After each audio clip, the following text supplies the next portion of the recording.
All right, there we go. We're recording now, and everyone should be able to see my screen. So thanks, everyone, for joining us for this week's Franchise Partner Spotlight call. I think I know everyone on the call pretty well. There may be one or two folks I have not had the chance to speak with yet. So for anyone that doesn't know me, my name is Wes Barefoot. I am the Director of Franchise Development for ShelfGenie. Really appreciate everyone taking some time out of their day-to-day to join us for this webinar. If this is your first Franchise Partner Spotlight, or if you're listening to this after the fact, the purpose of these calls, the reason we do them is for anyone that's interested in learning more about ShelfGenie and our franchise opportunities to have a chance to hear from and interact with some of our different franchise owners. So each week we invite a different one of our franchise partners on to join us and just share a little bit of their story, share what their background was prior to joining ShelfGenie, how they got involved with ShelfGenie, and then talk some about their experience since joining the ShelfGenie family. So today I am very pleased to have Mr. Marc Levin joining us from Chicago.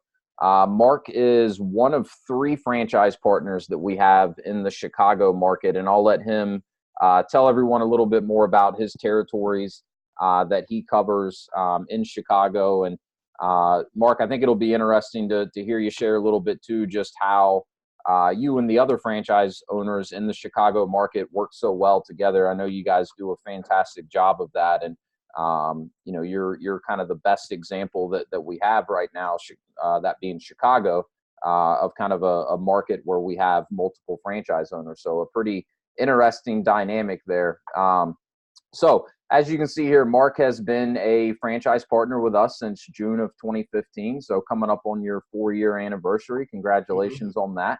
Marc is a member of the FAC, which is our Franchise Advisory Council.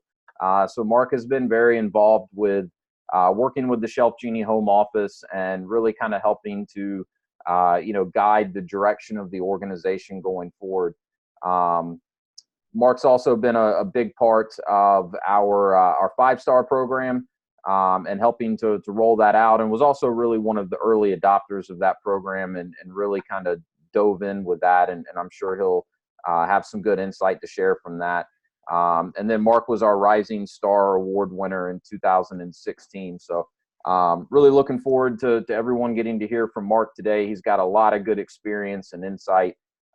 So without further ado, Marc, maybe you could just start off by giving us a quick background of yourself, maybe telling a little bit about what you did prior to joining ShelfGenie and kind of how you got to the point of, looking to transition into business ownership and how ShelfGenie kind of, became a good fit for you. So I'll hand it over to you. Well, thanks, Wes. Welcome to the call, everybody. It's a pretty exciting time for you, I'm sure. And I think back to when I first joined ShelfGenie. So yeah, this is going to be my 4th-year anniversary. Prior to this, I came out of the corporate world. I was in the hospitality industry for 30 years and working hotel management. My last job, I was a vice president of casino for vice president of hospitality. So non-gaming, but I ran hotel, food and beverage operations, all the fun things, the amenities. Loved what I did.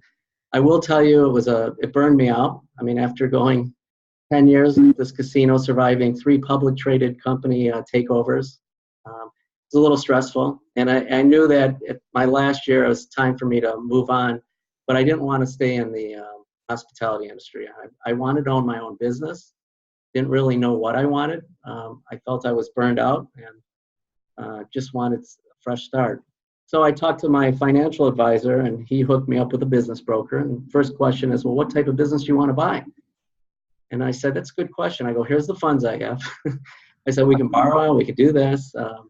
I said, but I'll tell you the things I don't want. I don't want restaurants. I don't want bars. I don't want food and beverage. I don't want employees calling off on Sunday morning and have to worry about all those headaches.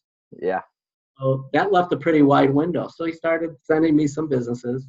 He introduced me to a business broker. The business broker starts introducing me businesses, and really nothing.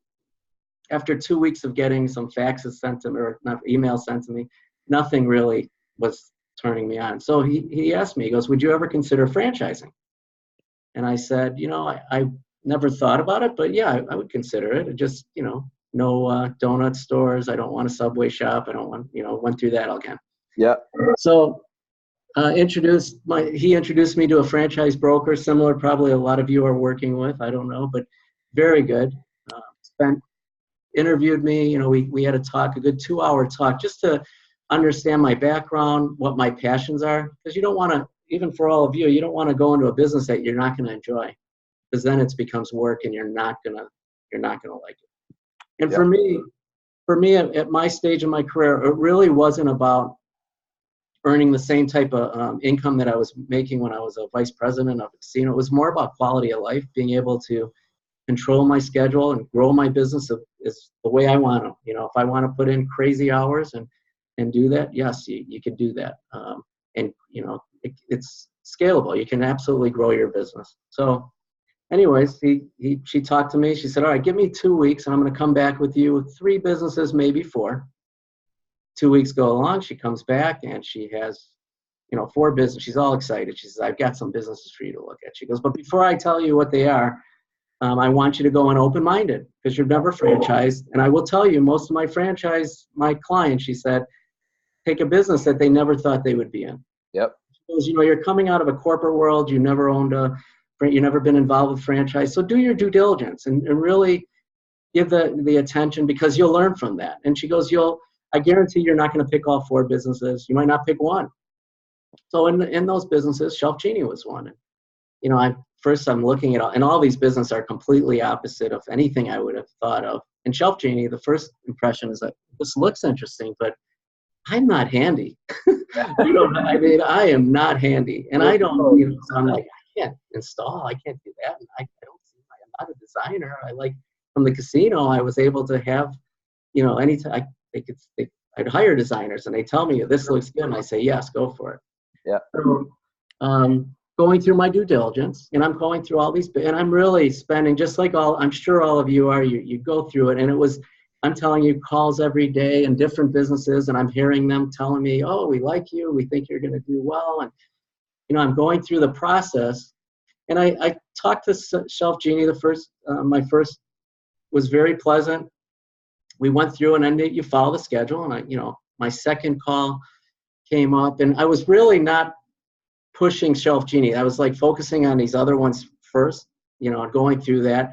And so my next call with the ShelfGenie franchise rep was great, very nice, very, listening to my background, telling me about the business. And, what he said, and he said, we're not pushing you into anything. He goes, that's not our style. That's not how our designers are. We're not trying to sell you on us. Yep. But I really feel you'll be a good fit. He gave his reasonings why. But he said, don't take that from me. He said, he sent me a list of all the franchise partners. And he said, call whoever you want. Here I'd recommend, these are some larger markets, small, but feel free to call whoever you want. Yeah. So I get on my first call. Love what I'm hearing. I'll give you an example. First call was, the gentleman said to me, he goes, you look great. He goes, that's Chicago's a really good market, But he said, he started telling me that he loves what he does. He said, we really help people. He said, by the way, I can call the president of the company. I can dial it and he'll take my calls. We have a connect. He goes, I can call franchise partners. There's great resource there. The home office, excellent resource. You can call. No, they'll take your call. It's not, we're all there to make you a success. They're there to help you. So those things I like, because one of the reasons why I like a franchise versus going on and starting my own business is I don't have to reinvent all the policies and procedures and the programs. Yep. So now I'm liking what I hear, and he's telling me all these really good things, and he's telling me how loves what he does. He built a team of designers. He has a great installer moving forward. I call the next person. Same concept, same thing. The quality we offer is excellent.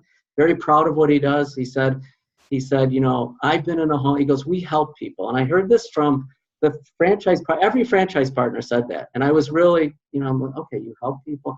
And they said the same, I've had clients that we've helped by putting in solutions for them, these glide outs. They started crying when we went there and installed because it made a difference. And I'm hearing this from several people, and I'm like, oh, that's interesting. And I will tell you that is true because it's happened to me too.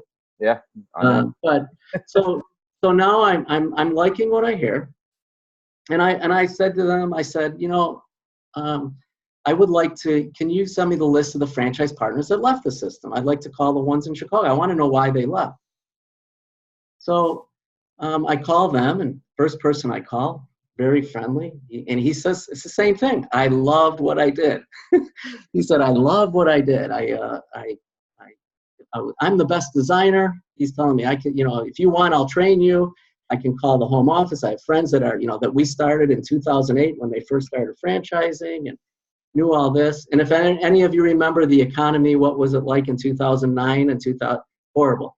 Yeah. So this was, as I tell franchise partners, I thank the franchise partners that are with the system that have been here since 2009, because they are the ones that we learn. For onboarding, for you today, for anybody who starts today, you're going to have the benefits better than even when I started. And believe me, I appreciate my onboarding process and the training I received. And that's why you saw like 5-star, why I was an early adapter. It wasn't that I was an early adapter. I learned from the home office. This is these are why we do these.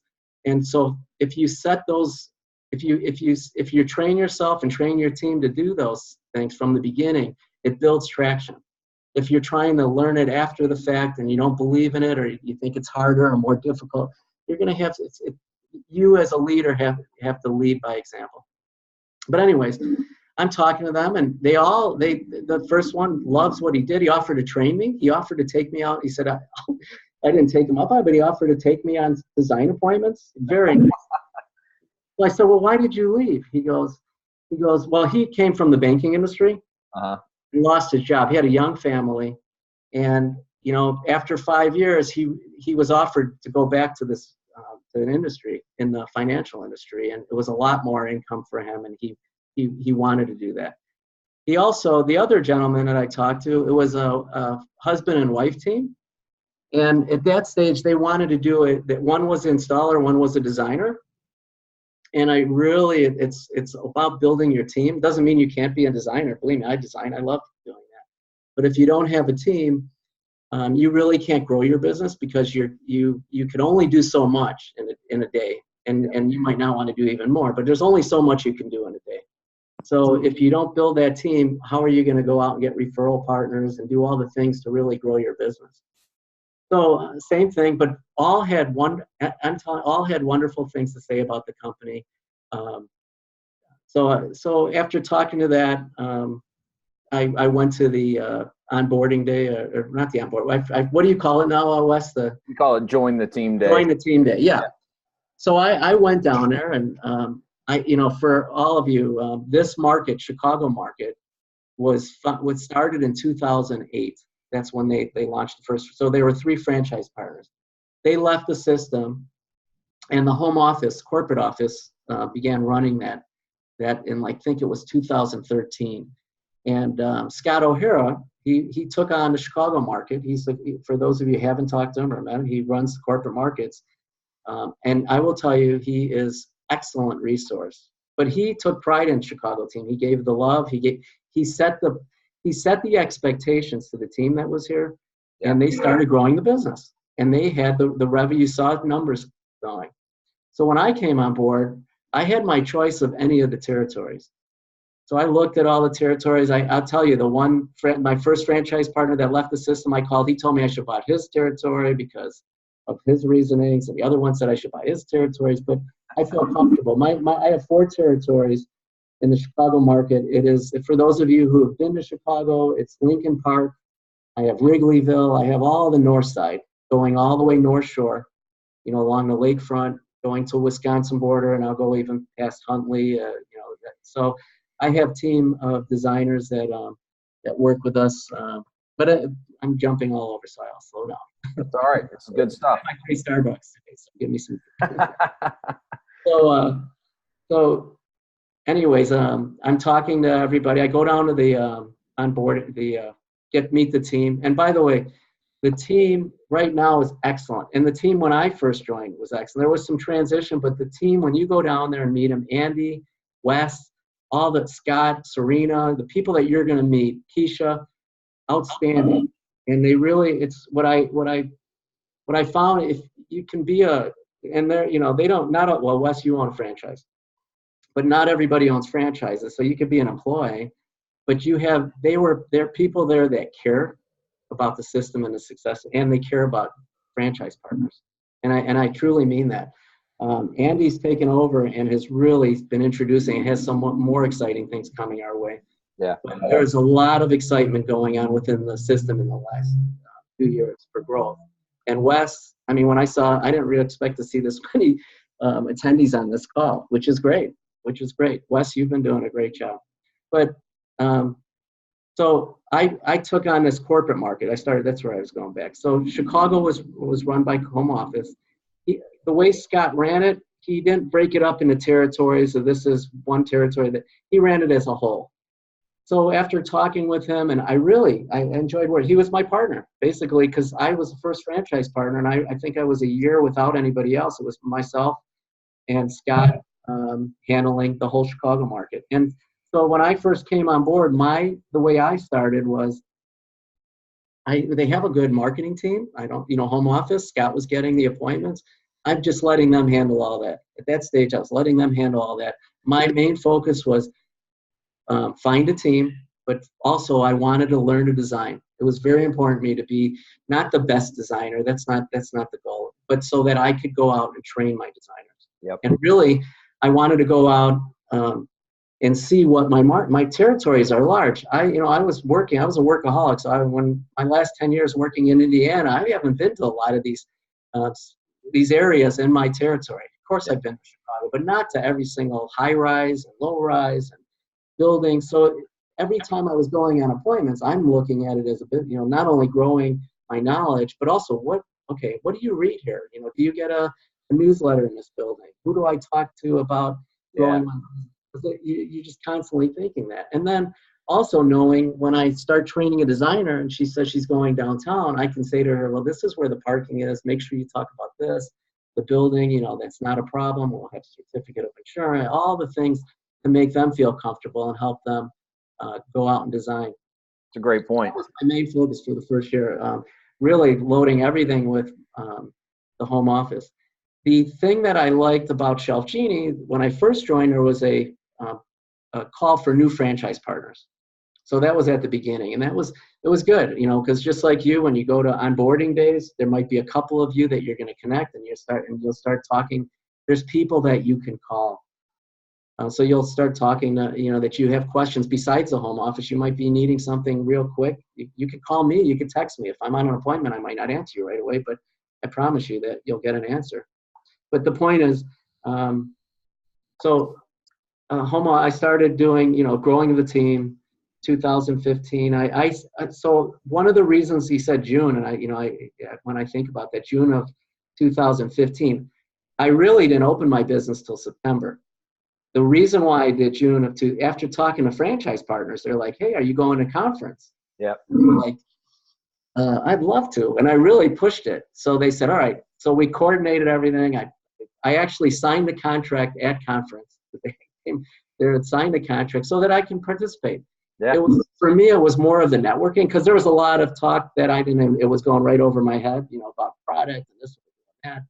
But it was great to get to meet the people and really have this network that I can go out and call and research. It was wonderful to be at conference. So if any of you are close to that, I would definitely recommend it. But one of the reasons why I didn't want to start until September was, first of all, I was in no rush. This was my year. I was working 30 years, so I figured I'm not going to start in a rush. I want to do this right. So June, I go to conference. I went to training. In August, I took a trip. I met, over the phone, just like you're doing. I talked to Alan Regala, who's one of the largest franchise partners in Seattle. Does fantastic. So I said, would you mind if I come down and chat with you and your team for, a few days? And he said, sure.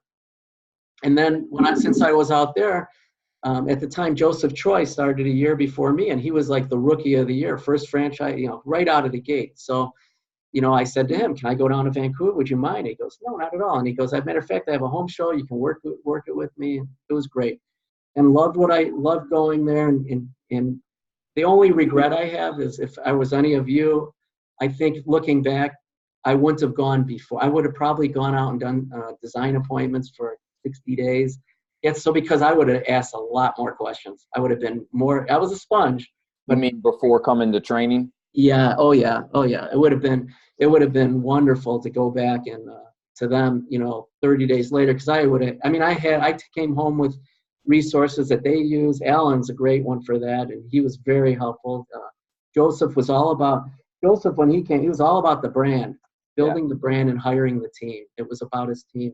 And that we connected. That was the same values that we had. It was like finding the right people because they're going to make you successful, not myself. Yep. So anyways, I go to the conference. I opened up in September, and my goal was, all right, September. And I did my performa that I did like September. I made it really conservative. I remember Scott, it can't tell you anything, but he goes, Marc, you're buying an existing market. You're saying you're not going to have any sales, and you're just going to, I was like, okay, I wanted to make sure I had liquid capital set up so that in case I met a referral partner or someone I needed an extra money to do a display or whatever, I didn't want to have any risk. Yep. So sure enough, my bank account from the first day did not go down. I will tell you that. So my liquid capital, it was all a slow process, but I was all about continuous improvement. I will tell you, not everybody's the same, but it took me, I used to say this to the Chicago market. I said, if I was a new designer, I probably would have fired myself because I was going on a lot of appointments until the light bulb clicked, until it was really, really helpful. But I will tell you this, friends of mine in the industry, from casino, hotels, restaurant, don't you miss it? And I really don't. I have to tell you. And I will tell all of you, I have zero stress. I have zero stress. It's nothing like what I was with the casino and the 24 hours and things like that. Nothing. I don't have to make presentations in front of boards. I get to help people, find teams, network. I'm not rich. That wasn't my goal. So I could put stress on myself, and I could have really, but it's more about quality of life. So love what I do. And I will tell you, when you look at franchise partners, one thing I've come to realize, and this was going to conference, and we have a December meeting, and listening to everybody, I will tell you, I have not found one franchise partner that does not care about the customer, the business, or the team. So, they want to do what's right, and that's really the value. That's the noble purpose that we all do. Is we're not salesmen. We're problem solvers. It's really we do the right thing. Yeah. I mean, think about all of you, because we have demographic that's mixed. Would any of you want someone going into your grandmother's house or great grandmother, whatever, and selling her $5,000 worth of glide outs? We do it. We do what's right for our customer. We're not there to. We're there to really focus on what they need. So yeah, I think you're exactly right. I mean, I think every single franchise partner in the ShelfGenie system has that same approach, and that's in my mind just good business sense, because if you always do what's best for the client, all the other things that you're looking for, the revenue, the profitability, all of that will follow. Right. So, that was a ton of good stuff there. Thanks for kind of opening up and sharing your story. Very, very cool story. And there's a couple of things I want to unpack. And I did forget to mention earlier, so I'll mention it now. I am going to unmute from time to time just to open it up for questions. For those listening in, there is also a chat box too. So if you have questions, feel free to type them into the chat box, and we'll make sure that we hit them there. But just to kind of circle back to a couple of things that you mentioned. So first of all, I'm glad you brought up the fact that, there were some franchisees in that Chicago market before you joined. I mean, that's a question that anyone investigating a franchise seriously is going to have is, well, why are some people not successful? I mean, I don't know of a franchise system out there that has a 100% success rate. So in your eyes, what did you learn about, these franchise owners, and maybe why it ended up not being a great fit for them, and they ended up pulling out? and then maybe kind of add to that by Yeah. explaining kind of from your perspective, what are some key qualities that a ShelfGenie franchise owner should possess, or at least be willing to really focus their time and energy on as the franchise owner to increase the likelihood of success. Right. Okay. That's actually a great point. So going into those calls, I'd hear one, well, it's too expensive to run your, and I had some vision, I had some thought in my back going into this of, okay, why are they not successful? And I've seen that through not just the people here, other franchisees that have left the system. That just it has to be a passion. You have to like what you do, so a couple things. Scott, I look at, and I told you about the pioneers, the ones who started at the beginning. We're learning from all the things, all the best practices are shared. There's nobody hides it and says, okay, I'm doing it in Chicago, but you can't do it over there, because if we can grow the brand together, it's only going to be that much stronger. So there's people, that I'll use an example, SketchUp with a 3D design. It's not easy. For me, oh my God, I remember going to training. I'm okay on a computer, but I remember going down to the onboarding, the training, and I was expecting this full class, and it wasn't. And so I was practicing, and I finally got it. But it's that important, because I will tell you, every time I leave it with a customer, and they see that we're there, and I give them the design, and it's like, oh my God, this is my kitchen. Yeah. And it really, those little things, and if you follow the best practices, and this is where I was talking when I would talk to Alan Regala, to Joseph Choi, Scott, and what we really focused on is following what the system recommends. I mean, it's that simple. So why are you buying a franchise if you're not going to do introductory calls, or you're not going to use visual experience, the benefits that are there for you that have been proven success, or you're not going to follow the recipe? So, and I would ask, do you bring this in? No, I use this. And I'm like, God, because Scott was, he was very active in it, and he showed me, and that's the way we did it. And he set it up in Chicago. He said, to the designers that were here, he said, you need to do SketchUp, and a lot of them were reluctant. They never did it. They were successful, or they weren't successful, but they never did it.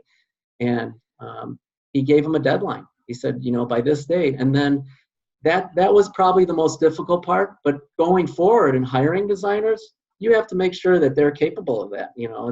I remember I hired one of the first designers we hired here.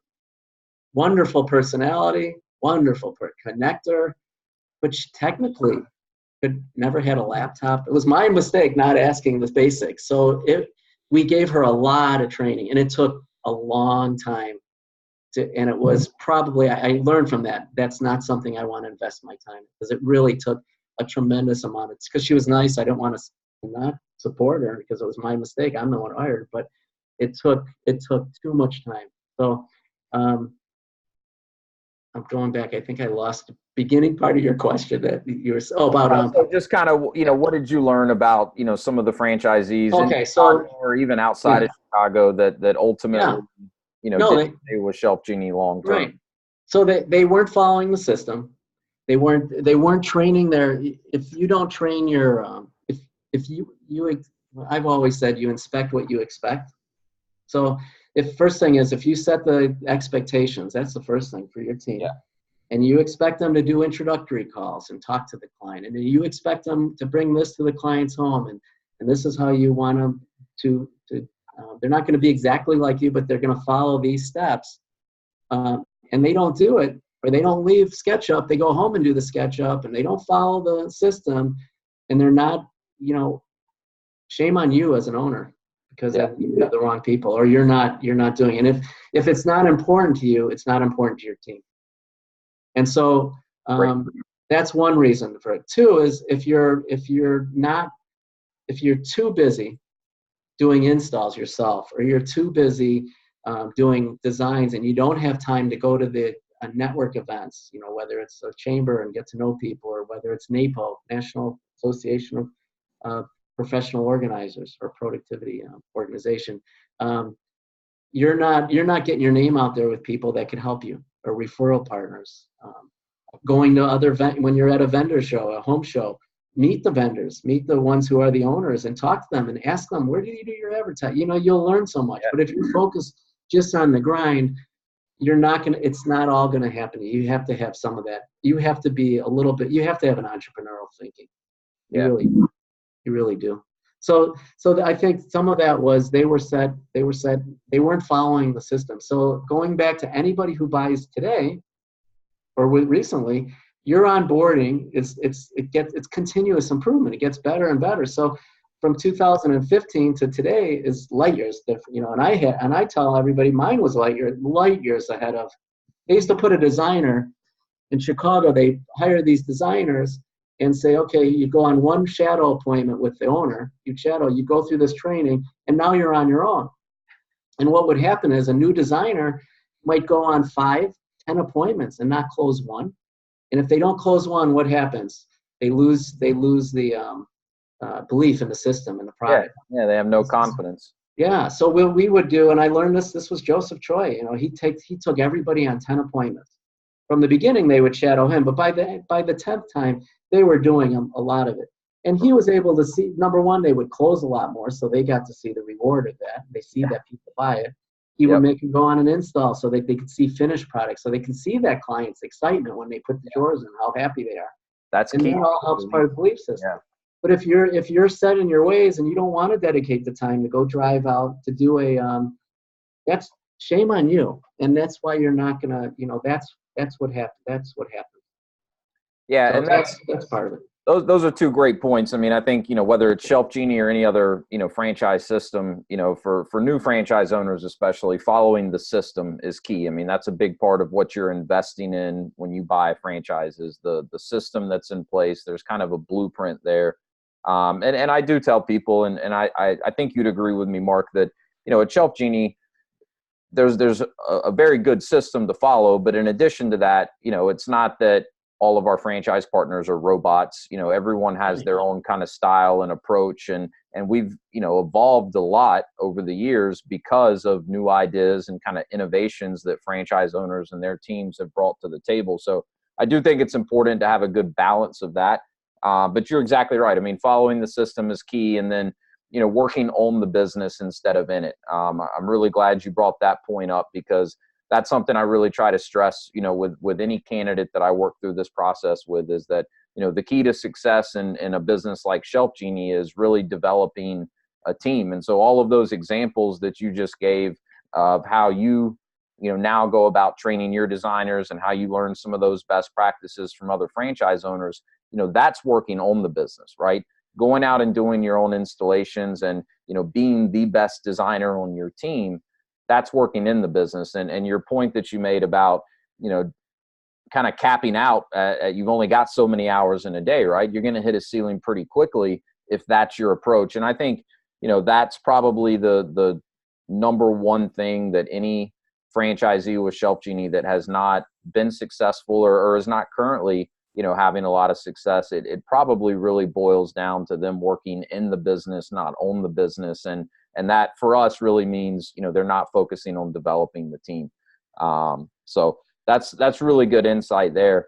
And another thing that you've mentioned a couple of times is just kind of the sense of community that we have here at ShelfGenie. And, you know, that's something I know I was very impressed with when I first joined the company, you know, well before Kelly, my wife, and I decided to buy a franchise ourselves, was, you know, how tight-knit of a group it was. I've been involved with other franchise organizations in the past, and that sense of community just wasn't really there. So I thought that was a good point too.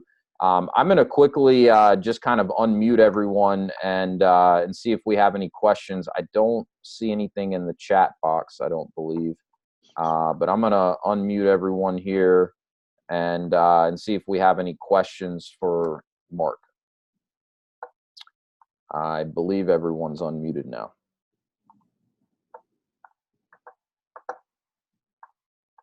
Any questions for Marc? Marc, you've been so thorough. I'm sure they have questions. You've got the crowd stunned in silence. Hey, Marc, Doug Bittner here. Thanks for your time today. Thanks, Doug. We're going to be looking at a market similar to yours in that it's a large suburban metropolitan area, and it's being currently run by corporate. So can you describe that experience a little bit more in depth? Was there any difficulty integrating yourself as, sort of a newbie going from learning from the designers to sort of coaching and directing them to what you want them to do?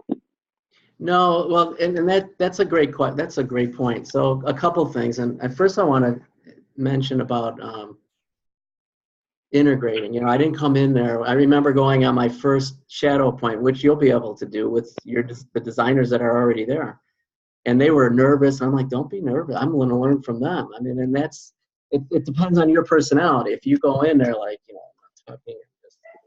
it's important that you want to learn from them. I will tell you, growing, there was a couple that didn't make it with us, and there were some that did. But buying for me, you pay more of a premium for buying an existing market that's run, but it was well worth it. And I'll tell you why. We were fortunate. There was an installer in place. Tim Duran, it handles the Chicago market. Has been doing it since 2005. So he has a team, and I was very fortunate on that. So I didn't even have to worry about that. I focused on the designers and myself. So when I say I didn't worry about it, I went on plenty of install rides because I would learn. When I went to my install training, I tell you, I'm not handy. So going there and learning and watching him and helping him, just getting to see how long it takes him to unpack and where he has to unload from, made me more aware of what I need to make. I learned from the things that he fixed, my own mistakes. I sold something incorrectly, and that's going to happen, but you learn from that. So going into the corporate market is excellent, actually. It's for you. I don't know who's running, if it's Serena now or Scott, but whoever's running it will be very supportive of you. You remember, most of I would still think it's probably even better than it was when I came on. They were all trained. They were said, they follow the system because they're the ones that are showing that the rest of the brand, hey, look, this is how we're running the market. Our designers do SketchUp. They're trained to do this. This is what we follow up. So that'll be a little easier for you. So you'll have that. You'll also have some history since you're buying a existing market, so you can see how they advertise, where their appointments are coming from, what other opportunities. When I bought this market, I will tell you, it took time for them because when I came in, I couldn't get the financials. All I saw at the beginning was when I went down to the onboarding day, or not the onboarding, what's it called again? Join the team day. Join the team day. Which it has been. Question. I already knew I wanted it, but my only question was the financials. I wanted to see they couldn't get the Chicago market was showing all as one. And they had to hire, at that time, they didn't have the finance, the way they were structured, but they fixed it for me before I bought. They knew, okay, this is your market, these are these 4 territories, here's your revenue, here's this 4 territories. So the territory I bought wasn't the most revenue. And I knew that going into it, that number one, he wasn't spending the max dollars that, to go. There was nobody on the ground. So there was nobody working the home shows or the ones that are in those territories that you can grow. So the way I looked at it is like, okay, that's my starting point. My goal is I know I'm going to do better than what was done in that area because you're going to be on the ground and it'll be your team. It will help you. I don't know how many designers, and I don't, you'll see what you have there, but it will help you get started. There's no question about that. Especially, if there's an installer in place right now to start you, at least that'll accelerate your onboarding. That sounds great. Yeah, I expect to be able to draw knowledge from the existing team. They look quite good. If I could follow up, if no one else has one, what would you say would be your top 3 choices other than digital marketing to drive leads and make the phone ring? That's probably the number one. Not question, a question of all of us. We're all looking for that. So I came here, my whole goal was, and I budgeted this, and my goal, my first year, second year, and third year, branding. I was trying to build Chicago, ShelfGenie Chicago as one. We did everything. We did TV last year. We did WGN. We were on the morning news. That was all of us. But prior to that, we did the Chicago Bears game day schedule, full page ad. That was just in their suites, and it was a souvenir game day piece that didn't get us any leads, but it was all about branding. We've done digital, and I'm really excited about the new company that ShelfGenie's using now that's handling all our digital, because I believe they're experts on it. And we talked to a lot of people. We've had companies before, and they're learning because there's so many of I think all the franchise partners are using them. So we're all signed up with them, which is great. And each market, they're looking at the demographics of our market. They're looking at the keywords and what's working. There's really smart franchise partners. I'm not a smart franchise. I tell them there's people who come from marketing backgrounds that are trying different things. And, if it works in their market, it's going to share for the whole brand. I do newspaper, Tribune, and it's very expensive in our market. But we finally got a deal with them, and we negotiated that on our own, the three partners here with the pay-per-lead program, and that seems to be because they're running in all the Tribune papers, their local papers, so we're getting a lot of exposure. So it's not driving hundreds of appointments, but it's definitely building awareness and driving to the website, driving calls to the call center. Home shows. I would ask you, find out in your market if there's home shows, what type of attendance they have. Home shows are great. If you have art fest, I don't know what your weather is. I've done art festivals. I talked to other franchise partners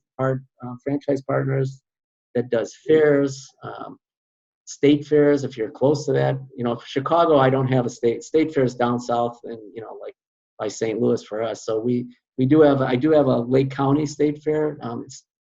I don't get a lot of appointments, but it's not that expensive, and you're in front of a lot of people. When you do these street fairs, or you do even a home show, when people come to a home show and they see our booths are very impressive. Everybody's booth is very impressive. I will tell you, the majority of people aren't going there to buy pull-out shelves. They're going there for their kitchen, but when they walk by and they see that, or whether they're at an art festival, and the only reason why we're trying art festivals here in Chicago, they have 20,000 people that go through for a weekend. They're pretty good demographics of what we want. But when they walk by and they see it, and they're like, oh, that's what I need. Yeah. And that gets you started. So home shows, if you have shows, there's franchise partners that can get 30, 25 leads out of a home show, where I might only get 10. But I know that there's a lot of people that are walking. They're just not ready to buy from us right now. That's not a need. So digital is, the closet industry, digital is there. They say don't waste your money on newspapers. Our demographic, we still have clients that read the newspaper. People that buy it are older. And, I notice on my when people go on our digital and they click, we can tell if they're on a laptop or a mobile unit. I will tell you, for us, we're like 60%, 65% are still on a computer or not the iPad or mobile unit. So that tells you one thing about demographics. So, yeah, so my number one leads, I would say, is home show. I do a lot. I've really worked with, I don't know if you have a senior plus community, 55. We have Del Webb. So I have 2 Del Webb communities. One that's the second largest in the country in Huntley, Illinois, that I do. They have 2 home and business expos that cost nothing to be in. And I have a little booth with just a couple cabinets, and I advertise monthly in their brochure, but that's one of my number one homes. I just did one small show. It cost me $350 to be in Del Webb in Mundelein. They only have 750 homes, but those 700, I think I walked away with 12 appointments, which was very good this year, and I've already off of $350. Exactly. So those type of things, if you could find them, and at the beginning, I work a lot of them. You don't have to work them. You can have your designers. You can go hire booth workers.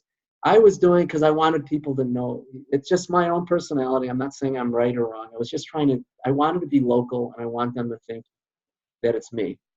And I will tell you, we had a competitor, this last show at Del Webb had a guy he does refacing in that, and he put up a little cardboard sign, like with discount. And all I talk about is, we have a great reputation in their community. We've been doing it. We show the quality, and that we're custom, that we give. There's so much more we can do than an average, handyman. So much more. So. Yeah, that's a good question, Doug. And I think similar to what Marc explained, you'll find that for most of our franchise partners, it's a pretty comprehensive approach to marketing, and a lot of different touch points that can ultimately lead to someone reaching out. And so I think the branding and exposure is key. And then for different markets, for whatever reason, some things seem to click better than they might in other markets. But I think the one common thing throughout the entire system that if you really work it right is going to pay off for you is the home shows and events. I've started referring to them as home shows and events because your point about the 55 up communities. I mean, we've done a few of those.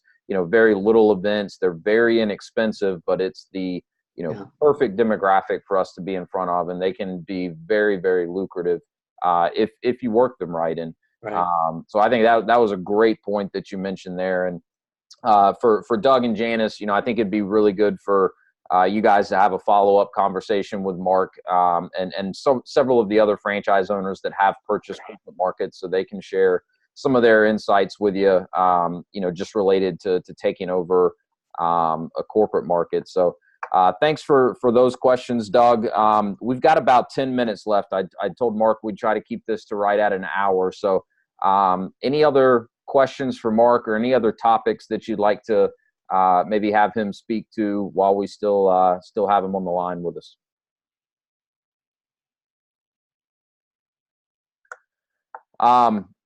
One thing that you mentioned a few times, Marc, and this is something that, I don't think has really come up in one of these webinars yet. So, and with it kind of being right around the corner, it may be a good time to talk about it. But maybe share your experience with the annual conference that we do every year in June.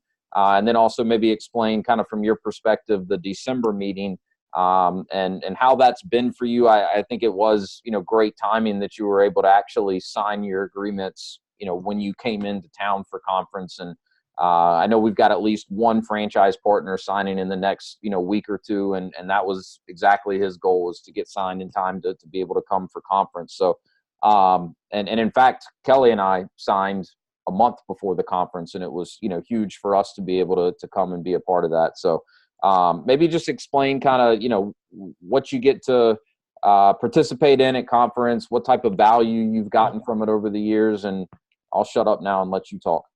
No, it's good. Obviously, the networking was important to me. That was first, when I first went. And actually, I think they've evolved even better than my first conference, because I think the second, so 2000, I was there 2016, I believe, was a bigger push for having designers come joining. And that has been outstanding, because the designers network with each other and they learning best practices and they come out excited. Yeah. Because, when I was telling you all about I'm not the most creative guy, I'll tell you that. But I can call someone who specializes in corner pantries or something else, and they walk through and they'll send you the design, they'll send you pictures, and they'll explain it. And then I understand it, and then I'm selling it, because I might not have thought of that. Same with the designers, when they get to go out there and they're learning best practices. There's training on sketch, whatever it might be at this time. But going there, you're obviously getting a update on the system, what's going on with the system, all the exciting things that are happening. There may be new products that you're getting presentations on, so that it'll help you with that. There's best practices. There's marketing. You'll hear a whole update on marketing, what's worked, what's not worked. And by the way, Wes, I thought about what you said, back to that one question, Doug, that you had. Valpak's a great. There's a lot of things that work in one market that don't work in the other market. Same with my territories. With the Chicago, we all share. We do Clipper and we do Home Mag, and some markets in the Chicago market do very well, and then some don't get any leads. So Valpak's one of our highest. Yeah, one of our highest ROIs, and I've heard other people say it just doesn't do it for them. Yeah. So I will tell you, you've got to try it, and if you haven't. But back to the show. So these are things that when I'm talking, if I was talking to Wes, and I'm sitting at a coffee table with him, or we're at the same round table, I'm getting to know him, and I'm saying to him, so what are you know, here's and I'll show my ads. I want to show him something. This is what we're doing in the 50 plus, and oh yeah, that looks great. How did you do that? And hey, what did you do over on the show? You did really? I never thought of doing a pet show. Really? You had people? Yeah, most of our clients have pets. Yeah. So that to me is, you know, it's what you get what you put in. If you just go there and you sit at the same table and you don't talk to anybody, well, you'll get information out of it. But really take advantage of it. I mean, it's wonderful. And we, you know, designers, bringing your designers there, we bring installers there. It's the same thing for them. They're fortunate. I have a very good installer, Tim, and he's a resource for a lot of people. People call him and ask him questions, but he still learns from other installers. So you'll get all that. You'll get a manufacturing update, things that are on the horizon, things that were, you know, maybe there were some challenges with something, and we're changing something. This is why we're changing. So everybody hears the same message. Very good. It's very well run. Keisha, you do an excellent job of planning on all that, for all the hard work. It's appreciated. Thank you. Definitely. It's a lot of work. So that's our conference queen right there. But yeah. And then the December meeting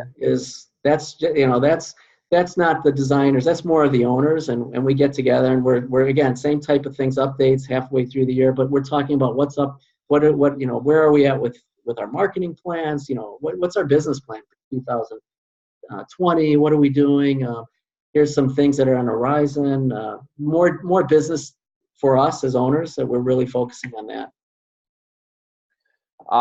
Yeah, I would echo everything you said. And just for clarification purposes, so the big annual conference we do in June, usually in Atlanta or somewhere close by, that's, you know, we encourage franchise owners to bring their designers and installers. And as Marc said, there's a lot of great, you know, things that they can take away from that. And then December is just a kind of smaller meeting, usually off-site. We did it in New Orleans this past December. And that's just for owners and kind of, you know, strategy meeting for the upcoming year.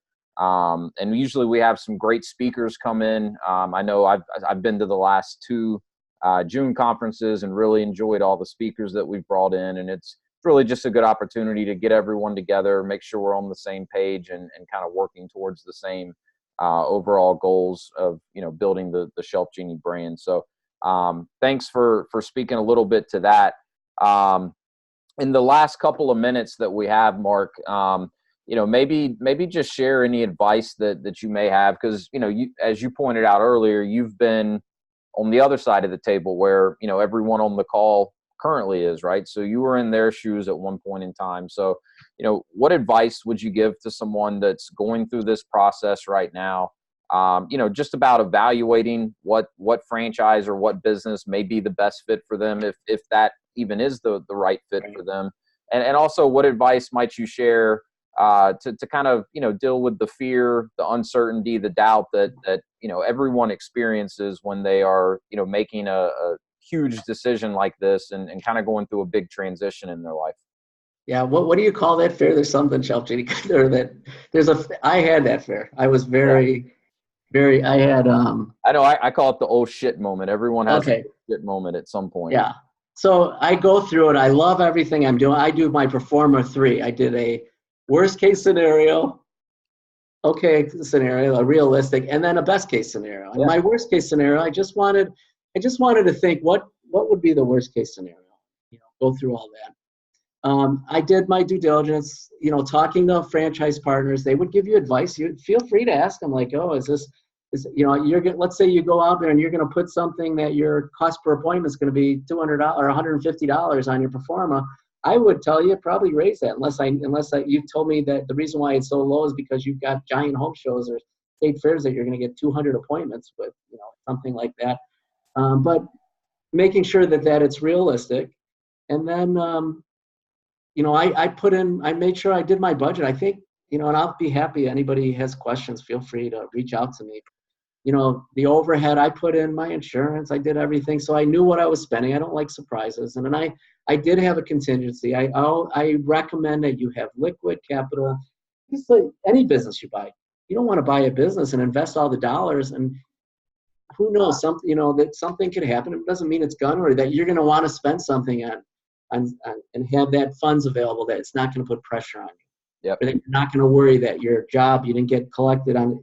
You're not going to. You'll get payment on it, but meaning that maybe they're out of town and you're not going to get installed.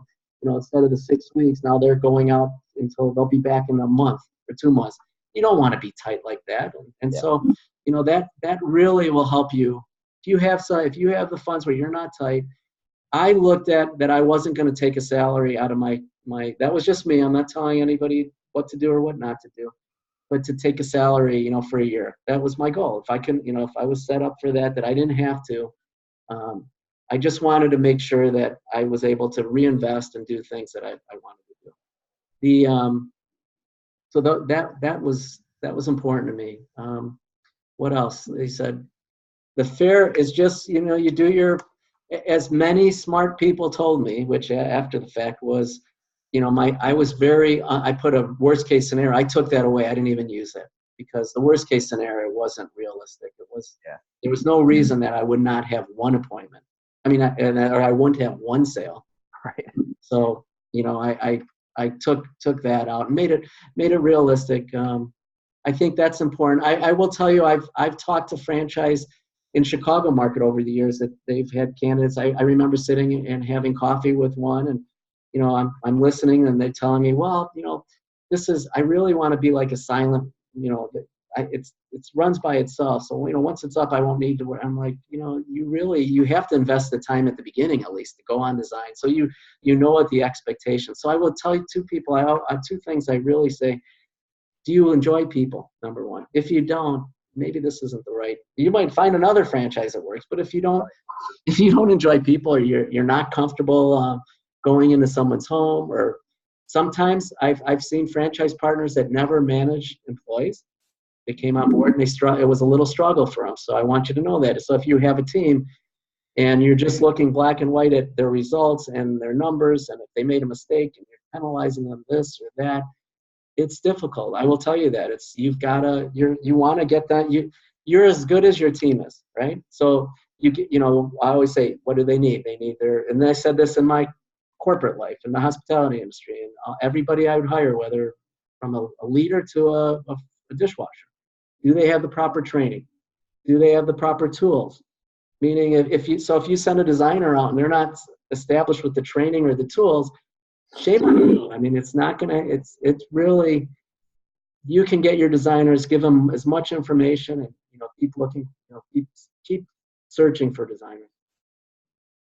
So, yeah, I would agree. I mean, I think that's really good advice. Going back to what you mentioned about the pro forma, I mean, I think it's a good approach. You want to understand what your downside is in case things don't pan out. You want to have a realistic kind of expectation, and then what does kind of a best case scenario look like? And everyone that works through this process with me, we do a pro forma review, probably the same pro forma that you worked with at the time. And, I even recommend doing a year 1, year 2, and year 3 projection, because you should be improving in some of those key areas, as you learn more and more about the business. But I would definitely echo, your point about being a people person and really being, willing to focus on developing a team. And that's going to involve recruiting. It's going to involve training.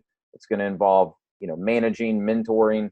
And the best way to put yourself in a position to do that is to learn the business. It's going to give you tons of credibility with the people that you're trying to recruit. You're going to better know, what you're looking for in a designer and installer. I think one of the nice things about our business is we're really only recruiting for 2 positions primarily, right? You've got designers and installers. There's not a ton of moving parts and pieces when it comes to the team, but that doesn't make it unimportant. And like we talked about earlier, the common thing that anyone that struggles in this business has is that focus on developing the team isn't there. For some, it may just be that the skill set or the personality wasn't there. For others, it may have just been that, they were looking more for something that they could take on themselves.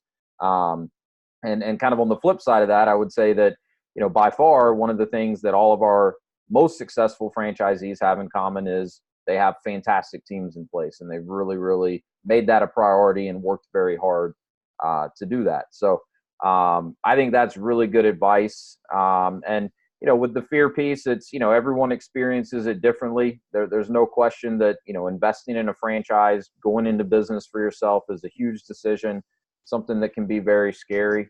So, I think all the advice that Marc gave when it comes to, really doing good due diligence, having a lot of conversations with other franchise owners, that's really good advice. You probably never get to a point where you feel like, every single question in your mind is answered.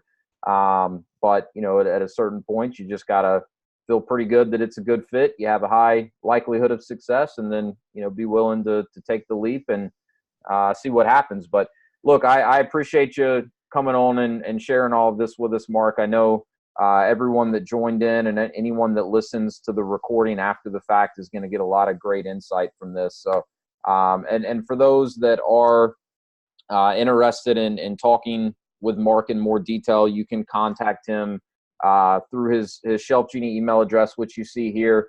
I think everyone on the call, Marc, is at the appropriate point in the process. They've worked through all the steps with me to be at the right point to start reaching out and having some one-on-one conversations with different franchise owners. So I know Marc would be more than willing to talk with any of you one-on-one. And Marc, I would like to just say thanks. I know that you are probably one of the most responsive franchisees that we have when people reach out to you. So thank you for being so generous with your time and being willing to, talk with people that are interested in learning more and share your experience with them. So I appreciate it. Yeah, absolutely. So thanks to everyone that joined today. I hope this was good. Marc, I have one final question that I like to ask everyone that comes on, and you and I haven't, I don't think, talked about this. So I don't know if you're a reader or not, but if you are a reader, would you share with us what book you're reading right now or listening to if you're more of an Audible guy? Sure. I Spy with my grandson. Okay. All right. That's a good one. That's the last book I read. I Spy with my grandson. Very cool.